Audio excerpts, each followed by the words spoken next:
Welcome to the Battle of Ohio podcast, where we follow the revival of the historic rivalry between the Cincinnati Bengals and the Cleveland Browns.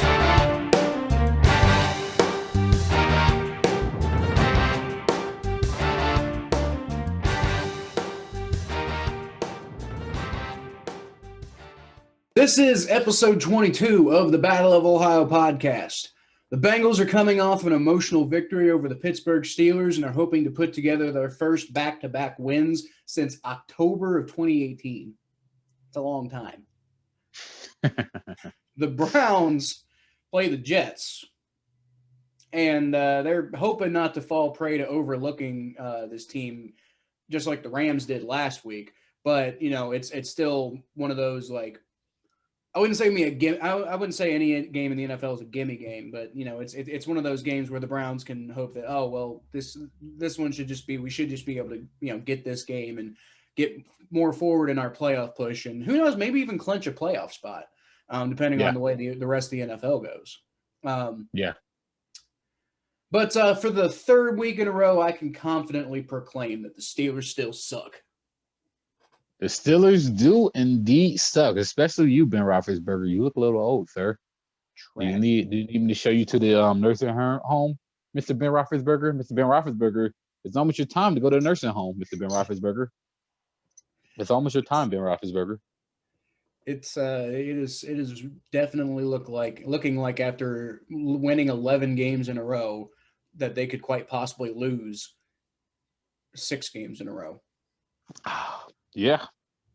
5 regular season games and a playoff game. Oh boy. So anyway, we're just due to the holiday and everything, we're gonna try to keep this one a little bit shorter. But without further ado, let's go ahead and talk about these games. First, I guess we can talk about the Browns. Not really a whole lot to talk about here as far as like level of competition goes. You just want to make sure that the Browns can handle Frank Gore, because he's really the one who kind of came through in the clutch for the Jets. Hey man, Frank Gore scares me, man.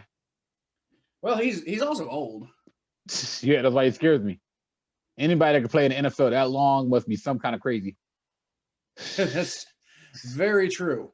Very true. He's kind of a madman. He's also impressively, I don't know how old is he? Like 34 or something like that?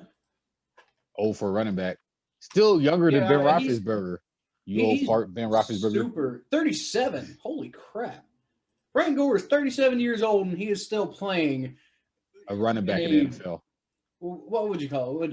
He's still playing in a he is consequential to the game. Like Frank Gore at 37 years old at running back matters. And you gotta pay attention to him. You gotta make sure that your defense is on point and can take care of him. Now, if you can take care of him, Sam Darnold's up and down. He had a good game against the Rams, but and sometimes he'll make some throws that make you go like, "Oh, this guy's got it." But sometimes he'll make some throws like, "What the hell are you thinking?" Or he'll make some moves like, he's been seeing ghosts all year. So that's the big thing for the Browns. If y'all can just make sure their offense doesn't do anything, then you shouldn't have any problem beating them, because their defense isn't going to stop Nick Chubb. Yeah, I agree. Well, we on Jedrick Wills, we had some COVID that just went through the Browns training facility. The Browns been doing a good job of containing the COVID outbreaks. Yeah. But it did get all offensive linemen. We're already short on offensive line. We got Nick Harris starting because Chris Hubbard's hurt. So I don't know who's going to fill for Jedrick Wills. But it doesn't look like it hasn't confirmed that he tested positive. He just went to the COVID list. So I think he just in contact with somebody who was around COVID. So I don't think there's enough time for him to come back. I mean, he might be able to come back from that if he's negative, but yeah, he hasn't tested positive for that. He's been exposed for it. So him and a practice squad receiver, Ryan Swayzer. So he don't really matter as much, I guess. Well, he matters. I don't like you're about to say Ryan Shazier, and I'm like, he's back? No, not Ryan Shazier. Ryan Switzer. Switzer. Switzer, I think. Anyway, um, they have 2 players on the COVID reserve list. It doesn't mean they tested positive for COVID, so there's still a chance for him to come back. He's got test negative 2 days in a row. So there is still time for him to come back. I wouldn't bank on it. So there's a chance that we might be down offensive lineman, which is never good news going to a game, but at least we're playing the Jets. And I'm not overlooking the Jets. I'm not overlooking the Jets at all. But I'm hoping this is a game where Myles Garrett can get back on track, because Myles Garrett hasn't really been himself since coming off the COVID list, since he received COVID himself. He said that he's been having breathing problems. And he's actually been using a breathing machine. So hopefully he's able to get back to health and get back into shape after 3 weeks being back. I think the main thing, I wouldn't, if I was the Browns, I mean, obviously I'd prepare for them the same way you'd prepare for any NFL game, because it's an NFL team, even though they don't always look like it. But at the same time, the reason that the Jets were able to beat the Rams is because it was a decent matchup for them. Like, the thing is that Jets defense struggles mightily. So when you're going up against a Rams offense that, isn't too hard to put on, like, I mean, when the Rams offense is on, it's on. But at the same time, it's not the most difficult thing in the world to get that Rams offense off balance. And so once you do that, then you can, if you can control the game as the Jets, you've got, even a 37-year-old Frank Gore, you still got Frank Gore. And, there's things you can do to kind of control the game. And so that was the reason that I think – that's the biggest reason I think they were able to take down the Rams. The Browns, on the other hand, they have way, way too much offensive firepower that I don't think it's realistic. If the Jets were to upset the Browns, I would be shocked, because this has got to be one of the worst matchups the Jets have had all season. Yeah, I'm not. Yeah, I'm not saying the Browns are going to lose this game. I'm just not taking any opponent lightly, because I am a Cleveland fan. I got so much scar tissue for being a Cleveland fan, so I'm going to keep my mouth closed. Keep my mouth closed. Remember when you lost to the Jaguars a couple of years ago? I fell out of my chair laughing. Yeah, see, I'm keeping my mouth closed, dude. I'm keeping my mouth shut. So the Bengals. Moving on to the Bengals, we play the Houston Texans, who are also not a good football team, but they do have Deshaun Watson. And as we talked about in the predictions, which we actually released before this, just because of the way that the week fell and because of the holidays and everything like that. So as you all already know, Thomas thinks the Bengals are going to win. I don't. And the reason for that is because it's just – Deshaun Watson is the exact kind of quarterback the Bengals historically are awful against. Now, granted, they don't really have much else outside of Deshaun Watson, but that might be enough, considering the fact that the Bengals defense is not particularly great. And the Bengals offense, if Ryan Finley is playing, is just, I mean, this could be the kind of game that, is there to help Ryan Finley get his confidence after a big win last week, because the Texans defense is really bad. But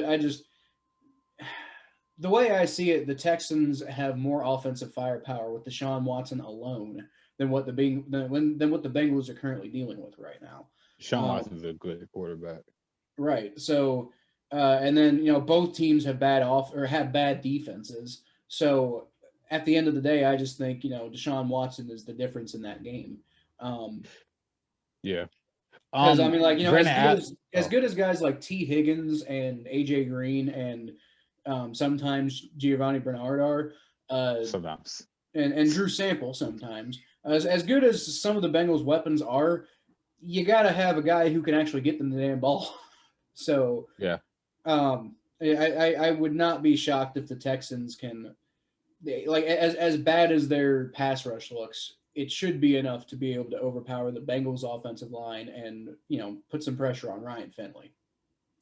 I see where that comes from. I'm not all hum about this game like I was the Steelers. In the Steelers game, I was like, oh, they beat the Steelers. Like I see this coming. I'm like, the only reason why I'm picking the Bengals this game is because I just think that the dysfunction in Texas is real. At the True. end of the day, they only won one more game than y'all, and I think y'all got a couple more impressive wins than they have. Granted, y'all did have Joe Burrow for the first half of the season, but Well, that and we really should have more wins than we do, but a lot of that is yeah, because of Joe Burrow. So Brandon Allen's questionable. Brandon Allen's questionable, but at the end of the day, you're looking at uh you're looking at two teams that have very similar records. They come from you look at the divisions. The Bengals come from a tougher division than the Texans. And they I just think the Bengals. This is a game the Bengals I think they could out physical the Texans. Honestly, like I just think that the Bengals might be a little bit more of a mental tough team than Texans, believe it or not. I know y'all Bengals fans might think, oh, our team's not mentally tough. No, the Texans aren't mentally tough at all. Like Texans are not a mentally tough team at all. They have direly dysfunction in the organization. We talk about how there's organization wins and organization losses. The Bengals look like they're going in the right direction. Zach Taylor is figuring out creative ways to win. It looks like there's a chance that Brandon Allen might be able to start, which means that you have somebody who can actually throw the ball, and he didn't look bad against the Dolphins at all. I think the Bengals will pull this one off. I think the Bengals. I'm not gonna be surprised, obviously, if the Texans win. I'm not whole hum about it, but I think the Bengals win this game. I think if Brandon Allen gets in rhythm, I think you could put up a couple more points than Texas can. Well, that Texas defense is not good. the big thing to remember this week, that's like, I mean, this is not like last week was a big emotional, like this really matters for this season. Even though the Bengals aren't going anywhere, there's no playoffs or anything like that. Still, playing and beating the Steelers makes a season feel slightly better. Yeah. Whereas this game against the Texans, literally the only thing anybody's really paying attention to in this game is, well, I mean, okay, there's a little bit of people paying attention to see like, hey, Zach Taylor, that was a great win last week. Can you follow it up with another? Yeah. And this is a bad team, so you really don't have an excuse to not beat this Texans team if you can beat the Steelers, who lost to the Steelers earlier this year, by the way. Now it was a pretty close game, but still. But like I said, draft position is the thing to really pay attention to in this game. And basically, if the number 3 seed and number 6 seed will most likely be like whoever wins will be in control of the number 3 seed, and whoever loses will be in control of number 6 seed. And there are some scenarios where that doesn't happen, but most likely that's how it's going to work. And also, by the way, the Texans don't get that number 3 seed. The Dolphins get that number. They're like whatever pick the Texans get is actually the Dolphins. So it kind of reminds me of Week 16 last year. Or was that Week 15? It was either Week 15 or 16 last year when we played the Dolphins, and we were playing for draft positioning against the Dolphins. Now we're playing against the Texans, but it's still for draft positioning against the Dolphins. Yeah.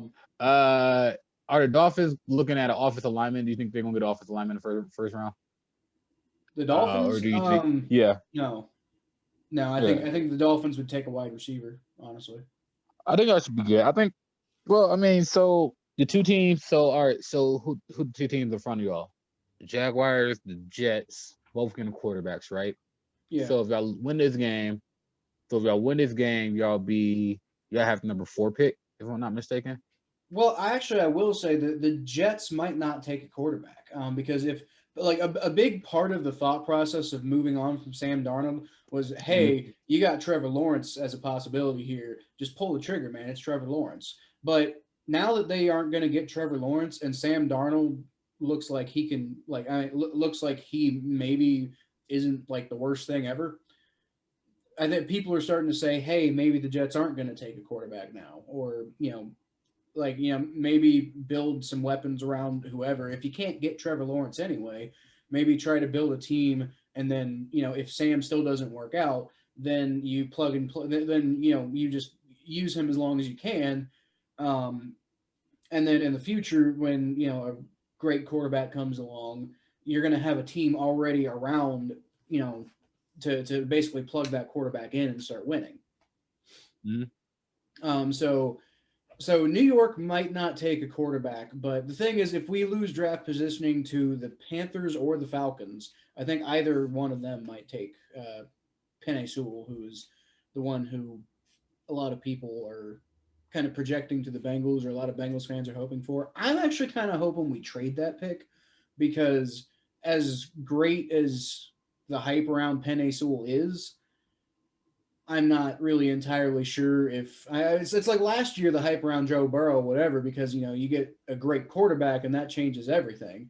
But same thing isn't really the case for an offensive tackle. Yeah, the Bengals need offensive line help. Would you rather bank all of that on one guy in Penei Sewell who might not even pan out? Or would you rather get a haul of draft picks for somebody who's desperate to go up and get one of the top quarterbacks, and then end up with a couple different offensive linemen that you could plug and play, and maybe one of them doesn't work out, but maybe another one of them does. Well, you do have a lot of offensive linemen in this draft. Keep in mind, there's been a lot of there are 4 offensive linemen that went in the draft last year. Mm-hmm. And I heard good things out of 3 of them, not all 4 of them, but 3 of them I heard good things out of the Browns.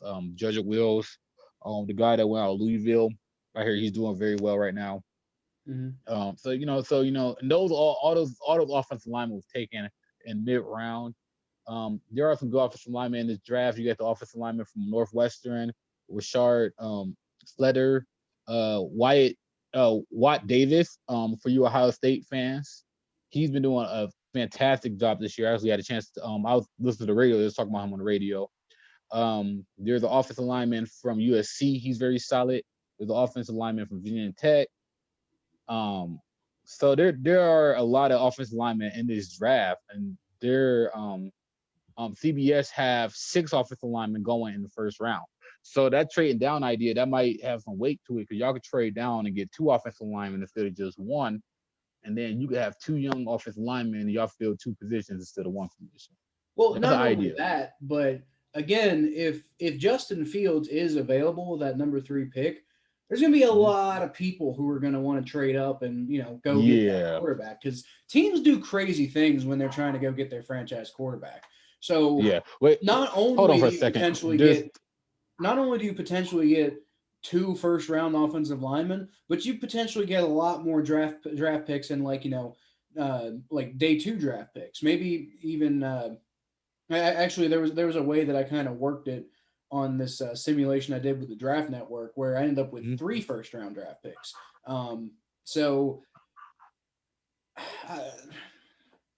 I think you'd be crazy to not seriously consider trading down as a possibility, because I'm sure Penei Sewell is going to be great, but we need more than one guy on this team. We've got a lot more holes than just one offensive lineman.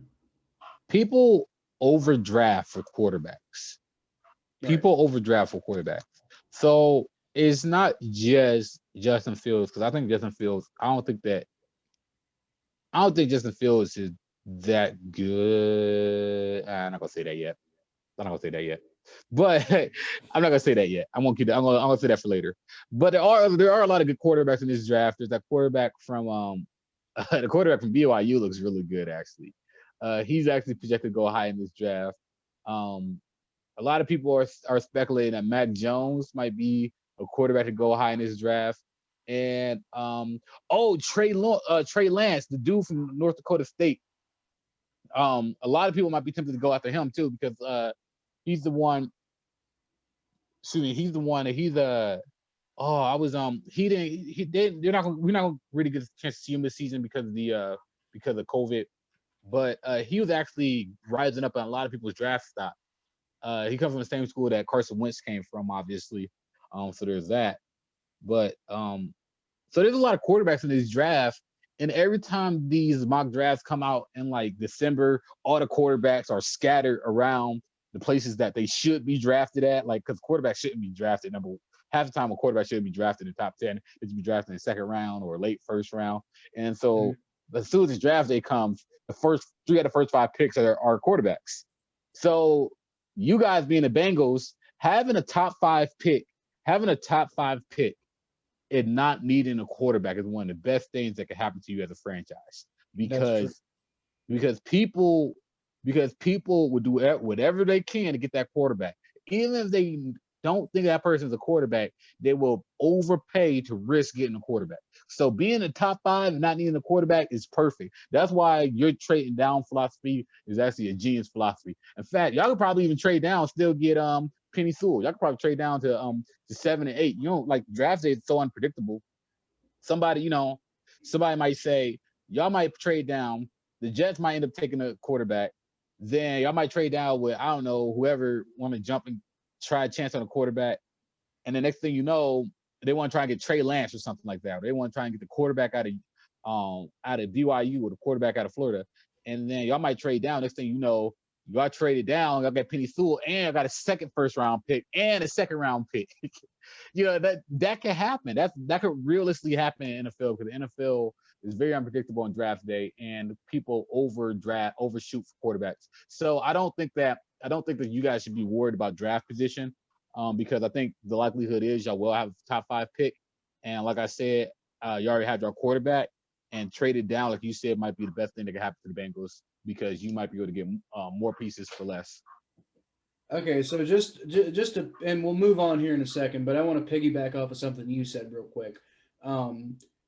Based on the draft order, based on because I've still got my week 16 predictions up. So based on the draft order, if, for example, I was right about all of the picks this week, based on that draft order, the team that'd be most likely to trade up with the Bengals, that would be closest to the number 3 pick, would be not the Chargers, probably not the Cowboys, right? Probably not the Giants. Maybe do you think the Giants would trade up for, or do you think they're going to keep trying to go with Daniel Jones? The coach of the Giants said that they think that Daniel Jones is still the quarterback of the future. Yeah. I think if a great quarterback falls to them at number 6, they'll take it, but I don't think they're going to trade up for one. I think if they had a chance, if they had a chance to get Trey Lance, I think they'll take him. So I can see the Panthers probably not. The Lions probably not. The Falcons probably won't trade up. The Texans might take a quarterback. Won't. The Eagles won't. The 49ers might. I can see the 49ers doing it. But if we trade with the 49ers, then we drop all the way down to pick number 12. We ain't getting Penei Sewell there. I can see the Lions. trying to get a quarterback. Okay, so even if it's the Lions, we're not that would drop us down to number 8. We're not getting Penei Sewell at number 8, because if we trade with the Lions, then that means Penei Sewell has to make it past the Chargers, Cowboys, Giants, Panthers, Lions. Not the Lions. Duh. Here's my philosophy. I think y'all should trade down to the mid first round. Because there's a lot of good offensive linemen in this draft. I agree with that, because, like I said before, I don't think Penei Sewell is like the end all be all. I think I think he looks good. He could definitely be a great player. Well, let me put this in perspective. I'm not saying he isn't worth taking high. I'm just saying it's one of those things. If the Bengals needed one tackle to really bring it all together, then that's fair. Go get Penei Sewell. But we need a lot more than that. So I agree with that. Trade get 2 in the first round. Trade with like the Patriots. The Patriots need a quarterback, right? And they got a lot of draft picks this year. Well, y'all can get 2. I think if y'all can get 2, I think the key is to get 2 first round picks. Y'all want to get 2 first round picks. Figure out some way to get 2 first round picks this year, because 8 out of the top 32 top prospects in this draft are offensive linemen. This is an offensive lineman heavy draft. So you have a chance to fill 2 positions for the price of 1. Trade down, get 2 first round picks. That's what I would do. I agree. And like I said, I think the team to trade with is the New England Patriots, because if I'm not mistaken,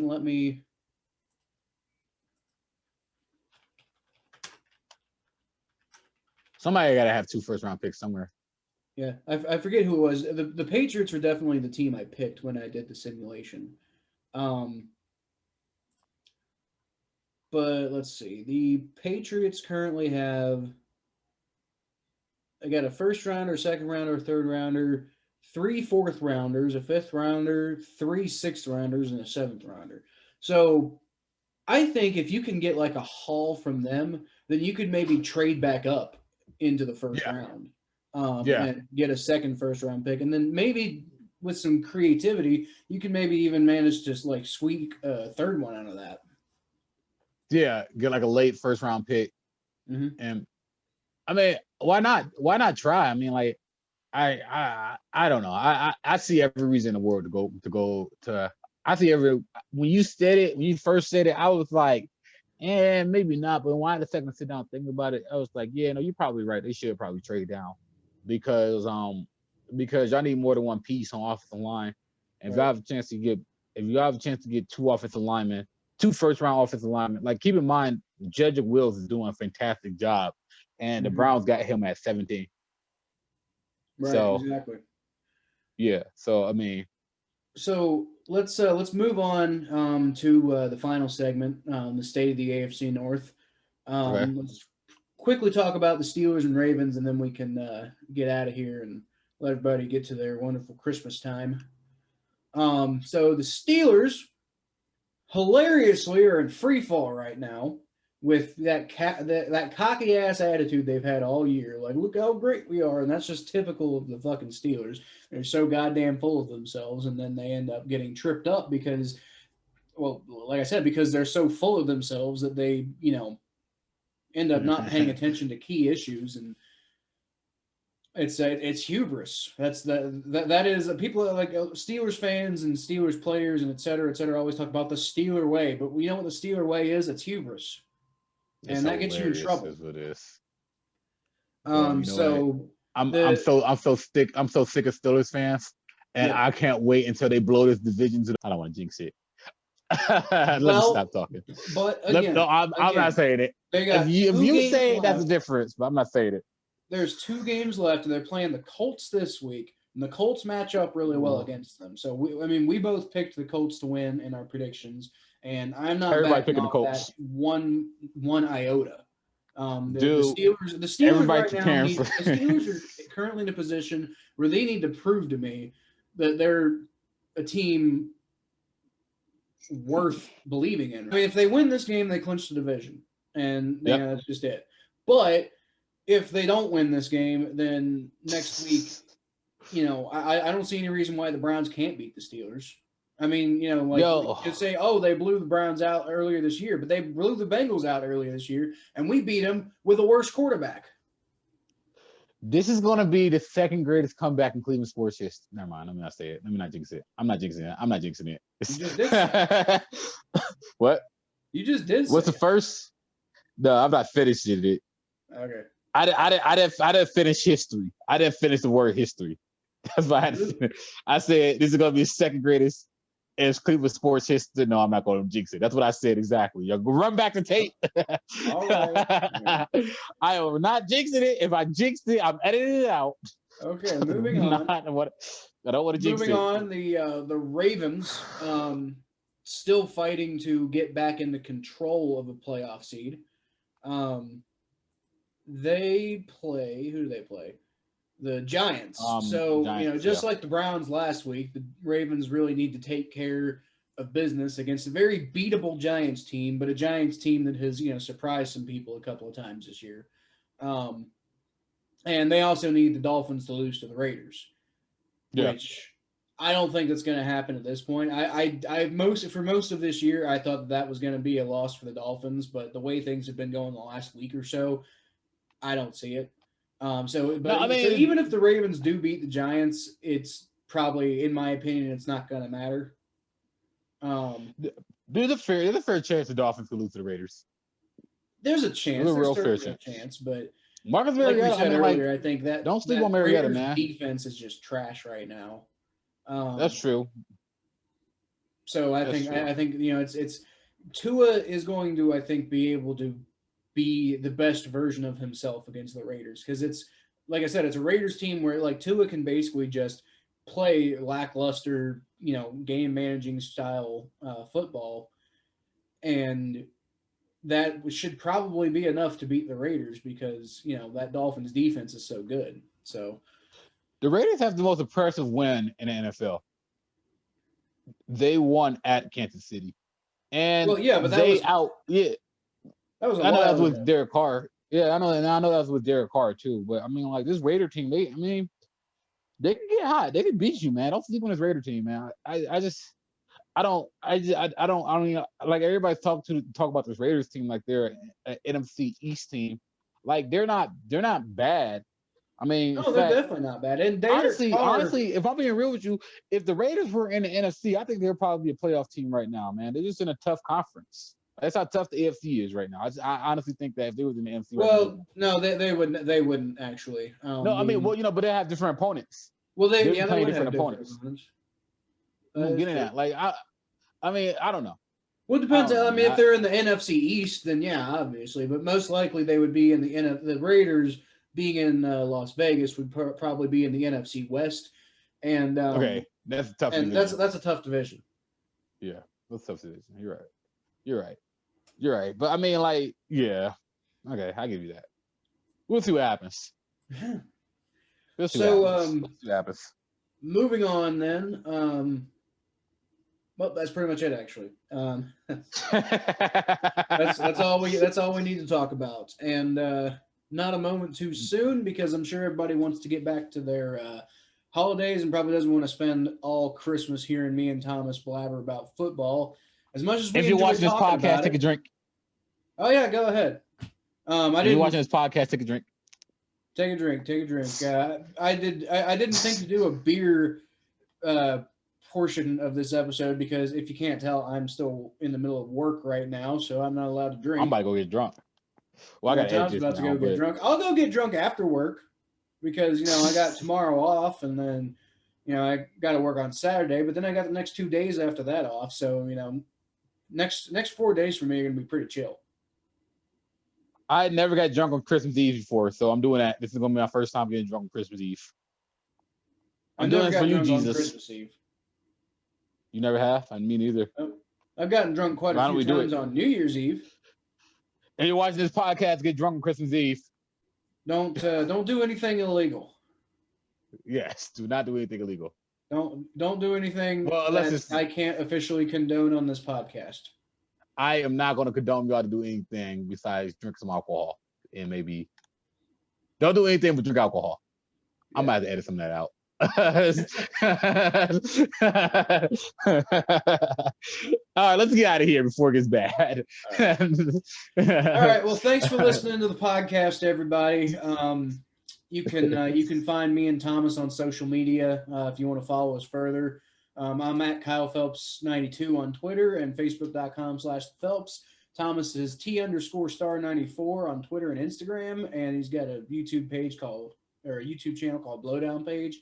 Do like comedy videos and fun stuff like that, and roller coaster videos and some cool stuff and all that fun, blah blah blah blah blah. So yeah, if you want to come on an episode of this podcast, hit me or Thomas up. Next week, I believe we're going to have a Ravens fan on to talk about this Bengals Ravens matchup. Awesome. And yeah, so you can come on for predictions. You can come on for the playoffs. You can come on for the main podcast. You can come on for predictions, or you can come on for both, or you can come on for neither. But that's no fun. But yeah, comment down below. Hit me or Thomas up. Do whatever you want to do. We love talking to you guys. We love talking about football. And Hoo Day. Go Browns. Nope.